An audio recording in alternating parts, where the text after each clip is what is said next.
আসসালামু আলাইকুম। আমি এখন বানাচ্ছি খুবই মজার একটা সিমের আইটেম। এটাকে বলে সিমের পাতুরি। খুব সহজ তৈরি করা, একদম নিরামিষ আইটেম, খাইতে দারুণ মজার।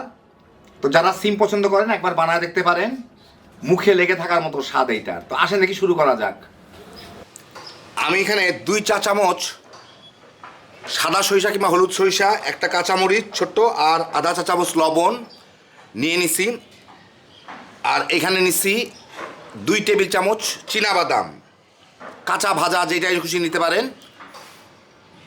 আমি এখন এই দুইটাকেই আলাদা আলাদা ভিজায় রাখবো, রেখে আলাদা করে বেটে নিব। আধা ঘন্টার মতো ভিজায় রাখবো। এখন আধা ঘন্টা ভিজায় রাখার পরে সরিষা এইটাকে আমি একসাথে বেটে নিব, এইটাকে আমি আলাদা বেটে নিব। আমি এখানে একটু সরিষার তেল গরম দিয়ে তার মধ্যে আধা চা চামচ 5 ফোড়ন দিব, মানে একটু দিব, একটু ভাজা হয়, কয়েক সেকেন্ডের মধ্যেই এর ফ্লেভার চলে আসবে।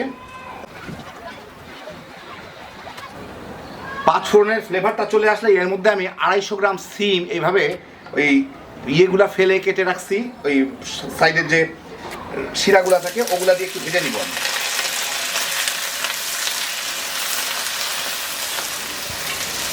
মিনিট 2 ভেজে আমি এর মধ্যে কয়টা কাঁচামরিচ, লাল মরিচ দিয়ে দিব। কাঁচামরিচ দিলে হয়, আমার সৌন্দর্য জ্ঞান দেখানোর জন্য আমি একটু লাল মরিচ দিলাম। আধা চা চামচ হলুদের গুঁড়া, আধা চা চামচের থেকে একটু বেশি মরিচের গুঁড়া, যার যার স্বাদ মতো। আর অল্প একটু লবণ দিয়ে দিব। আর অল্প একটু লবণ দিয়ে এটাকে আমি মাঝারি আছে 4-5 মিনিট ভেজে নিব। 3-4 মিনিট ভেজে আমি এখন এর মধ্যে যে বাদামগুলা বেটে রাখছি সেই বাদাম বাটাটা দিচ্ছি। আপনারা চাইলে কিন্তু বাদামের বদলে পোস্তদানা বাটা দিতে পারেন। তো পোস্তদানা বাটা সবার কাছে নাই দেখে আমি বাদামটা ব্যবহার করলাম, চীনা বাদাম। দেখছেনই বোধহয়, এর আগে আমি ভিজায় রাখছিলাম, ওইটাই। একটু নেড়ে দেখি পানি লাগবে কিনা। সামান্য একটু পানি দিয়ে আমি এটাকে ধুয়ে এটাকে একটু ভুনে নিব। বাদামগুলা ভুনলে ফ্লেভারটা ভালো হয়, টেস্টও ভালো হয়। বাদাম যত ভুনা যায় তত মজা হবে। এখন এর সাথে এটাকে আমি 2-3 মিনিট একটু ভুনে নিব। বাদামের যে পানিটুকু দিলাম সেটা শুকানো পর্যন্ত। 2-3 মিনিট ভেজে বাদামের পানিটা শুকায় গেলে তেল ছেড়ে দিচ্ছে, এর মধ্যে আমি সেই সরিষা, কাঁচামরিচ আর লবণ দিয়ে বাটাটা ওটা দিয়ে দিব। দিয়ে এর সাথে দিয়ে একটু ভেজে নিব, এই মিনিট 1-2 মতো।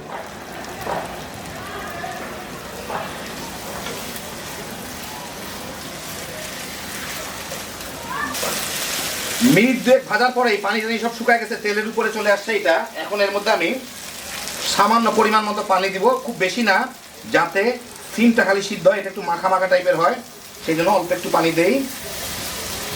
সিমটা অর্ধেক প্রায় সিদ্ধ হয়ে গেছে এতক্ষণ ভাজার ফলেই। আর যেহেতু আমি ঢেকে রান্না করব, খুব বেশি পানি শুকাবে না। চুলাটাকে ওই পাশে নিয়ে যাই, ঠিক মাঝখানে যাতে ফ্লেমটা আসে। হ্যাঁ, হইলো। এখন আমি এটাকে খেয়ে দেখি লবণটা। হ্যাঁ, নুন ঠিক আছে। এইটাকে এখন আমি ঢেকে মাঝারির থেকেও একটু নিচে আঁচে জাল দিব 5-7 মিনিট, যাতে সিমটা সিদ্ধ হয়ে যায়। 4-5 মিনিট জাল দিয়েই আমি, এই যে দেখেন ঝোলটা প্রায় শুকায় গেছে। দেখে আবার লাগলো নাকি তলে, না লাগে নাই। এখন এর মধ্যে আমি 1 চা চামচ চিনি দিব। চিনি দিলে টেস্টটা বাড়ে। যারা চিনি খান না এটা বাদ দিতে পারেন, অথবা যারা ডায়াবেটিস আছেন আপনারা আপনাদের ডায়াবেটিক সুগারটা দিয়ে দিতে পারেন। এইটা একটু নেড়ে মিশাই দিই, তলের দিকে লেগে যাচ্ছে প্রায়। দিয়ে এইটাকে মিনিট খানেক জাল দিই। চিনি দিলে টেস্টটা একটু বাড়ে, আর কোনো কিছু না। লবণ টবণ খেয়ে দেখবেন সব ঠিক আছে কিনা, নুন টুন। এখন যা ঝোল ঝোল দেখা যাচ্ছে, এটা বন্ধ করে দিলে একটু করে ঝোল থাকবে না। আমি খুলেই রান্না করি, অসুবিধা নেই, ঢাকার কিছু দরকার নেই। মিনিট খানেক জাল দিয়েই আমি এর মধ্যে কিছু ধনিয়া পাতার কুচি দিয়ে দিব, দেশি ধনিয়া পাতা। এটাকে একটু মিলাই দিই ভালো মতো। চুলার জালটা বন্ধ করে দিয়ে আমার আর দরকার নাই, কারণ এটা এমনি শুকায় গেছে, আরও শুকায় যাবে। হয়ে গেল আমার দারুণ মজার সিমের পাতুরি। আমি আপনাদের একটু বেড়ে দেখাচ্ছি। এই দেখেন, হয়ে গেল আমার দারুণ মজার সিমের পাতুরি, একদম নিরামিষ রান্না।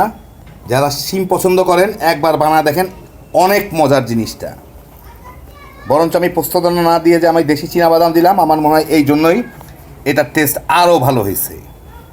খুব সহজে তৈরি, কয়েক মিনিটের রান্না, 10-15 মিনিট লাগে। সরিষা আর চীনাবাদাম দিয়ে সেরা ফেলাইলাম।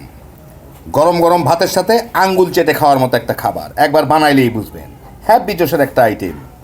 ঝটফট খালি বানাইবেন আর গরম গরম ভাতের সাথে তামা তামা করে খাওয়া ফেলাইতে পারবেন। আল্লাহ আপনাদের সবাইকে ভালো রাখুন, সুস্থ রাখুন, নিরাপদে রাখুন। ইনশাল্লাহ বেঁচে থাকলে আবার দেখা হবে। আল্লাহ হাফেজ।